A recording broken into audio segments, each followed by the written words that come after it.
Hey everybody, here we have another Object 430 match, once again solo pubbing, this time on the East Spawner Fjords. Now, East Spawner Fjords, medium tank, I think we all know what's going to happen here. On the enemy team is Z, who I was speaking to the match earlier, before this one in fact, when he was on my team, and his platoon mate in an IS-7. Now, of all the players on the enemy team, those are the ones I'm going to want to look out for.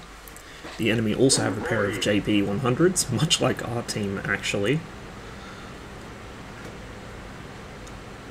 They do have a Batchat 155-58, but if I stay mobile, I should be okay. The Batchat 155 doesn't hit very hard unless it direct hits you. The main issue with that thing is it fires so quickly. It has a 4-round autoloader. I'm not sure what the time between shots within the drum is, but it's quick enough that if you don't instantly burn a repair kit once you get tracked, you're going to be in deep shit. Thankfully, like most French arty, it has practically no splash. So although it is very accurate, as long as you stay on the move, you're usually okay. Unless you're moving in a predictable fashion, that is. So sure enough, I head up north with my Object 430. It looks like our 140's cut through mid, which isn't a bad place for medium as long as you play carefully. And I've got some support in the form of an E5, a 54, an M48 Patton, otherwise known as the Fatten, and an RU-251. I've got a couple of heavies going south. The IS-7 and ST-1 should be pretty good on that corner as long as they don't overextend. And it looks like the JPs are both running south to support them, with the rest of our team covering the middle. I would have liked to get some shots in the E50M, but he is obviously behind terrain. The Mouse is the next best option, and he is broadsiding to all of us. Target the size of a barn, there's no way you can really miss. Unfortunately, he's behind enough rows of bushes that he just cloaks up as soon as he stops moving. Had he kept moving, he probably would have stayed lit. And we lose our IS-7 to Z already, and the enemy arty takes out our T-28 Proto, which is honestly not that big of a loss. Such bullshit when they disappear, says RE5. Well, I mean, it does feel kinda gamey, but that's why you need to learn the spotting mechanics. The reason that Mouse cloaked up is because he stopped moving. Obviously, when you are moving, especially in a big, fat, heavy tank, it severely impacts your camouflage value, and so you're much easier to spot. The enemy Object 140 is sitting exposed for a moment. I get one shot in him before he pulls back into cover. I would like to get more, but I'm not going to drive out and risk my tank just to get some more shots into him. The 121 is taking some big hits there, which is good news, because the 121 has a big gun on it. I don't want to get hit by him. Now, if I'd come around earlier, I probably could have saved our 251, but I didn't want to risk my own tank trying to bail out a bad light tank driver, who was obviously just trying to go for arty, a bit off more than he could chew. So as soon as I rack the M41, I pull back into the relative safety of all this camouflage back here, remembering that the Object 430 has the best camouflage stationary out of any tier 10, and I believe the best moving camouflage as well. It's also very low to the ground and difficult to hit, not quite as much as it was when it was first added to the game, but still pretty good. Unfortunately, it looks like our team's throwing as hard as they possibly can. The middle just collapsed now. The south is only held up by the JPEs, and in that kind of terrain, the JPEs don't have much hope. So at this stage, I realise I'm just going to have to rush in and hope for the best. I tell the Patton to come with me, because I'm not going to be able to handle this many tanks alone. Finish off the bat by a ram, and then divert my attention to the Chasseur de Char,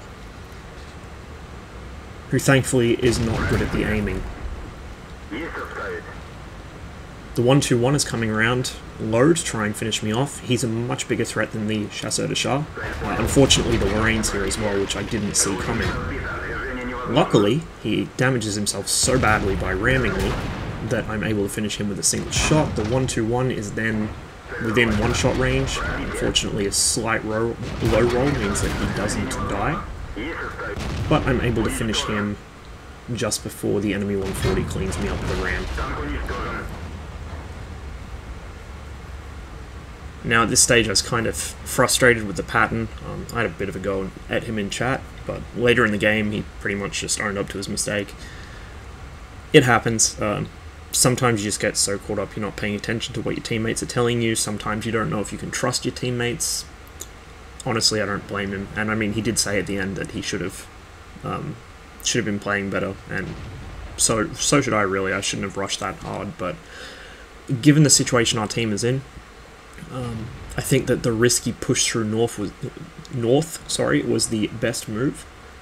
I think it was the one that gave us the highest potential chance of winning, because I'm not going to fight a mouse head on in a medium. What I'd much rather do is kill all the mediums around him and then flank. I mean, quite apart from the fact that there would be potential to cap fast if the mediums got cleaned up, which does sometimes actually turn out to win you games, very rarely.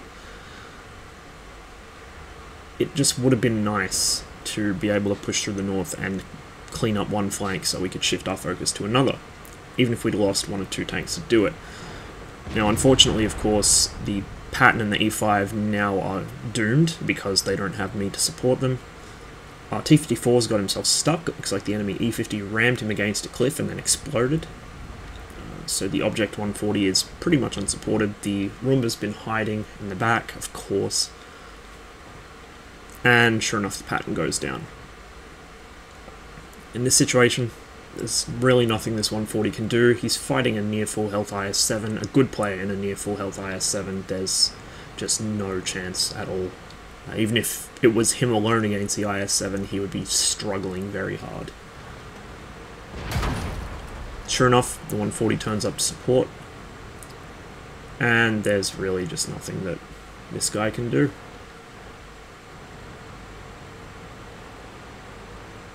You can see me there telling the Patton the reasoning why I wanted him to follow me. If you get somebody who doesn't actually argue outright with you and is plainly willing to actually listen to your reasoning, it is helpful to explain to them why you wanted them to do something, because then the next time it happens they might actually do it. So, I mean, it's a learning experience, and I can't pretend I've always been good at this game, because I haven't, and I'm still not. But hopefully next time that Patton gets an opportunity like that, and a teammate tells him to follow up and go clean up a flank, he'll be able to do it without hesitating. Because I think that was really what did it. It looked like he was going to come for a minute, and then he just saw all those tanks light up and decided it was too much for him. Which, of course, it may have been if he was the one taking fire, but everyone was determined on shooting my tank. And again, this is where the Object 430 really shines, because it has such good armor. Unfortunately for our T-54, there's nothing he can do. The E-50 weighs not quite twice as much as him, and it's wedged in a really inconvenient place. There's just no way he would have been able to get out of that. And so it ends up being a loss. A loss where I did about 3,600 damage, which is alright in this tank. It's not brilliant. Brilliant games in the 430 are reaching up into the 6 and 7k damage range, but it's good. I'd be quite happy if I could average 3,000 damage in this tank, let alone average 3,500. As it is, I'm sitting around 2,200. It's slowly climbing, because if you remember, this tank was actually one of the lower DPM Soviet mediums. The T-62 and Object 140 were both high DPM. This was a bit lower. I think it was like 200, 300 DPM lower. And then it got buffed, so now it's the highest DPM Soviet medium. So slowly I'm starting to catch up, because most of my games were played before the buff. But it's going to probably take a while. But given the STB has quite high DPM for a medium tank as well, not as high as this, but similar, and I'm pulling about 2,500 damage on my, or average damage on my STB at the moment. I'm thinking I could probably hit about 25 or 26 on this if I really put the effort in. So we'll have to wait and see. But until then, it remains one of my favourite high tier mediums to play, just one of my favourite tanks in general. It's a good, solid, all-round medium, and it looks the part as well. Anyway, thank you very much for watching. I hope you enjoyed the video. As ever, I will see you on the next one.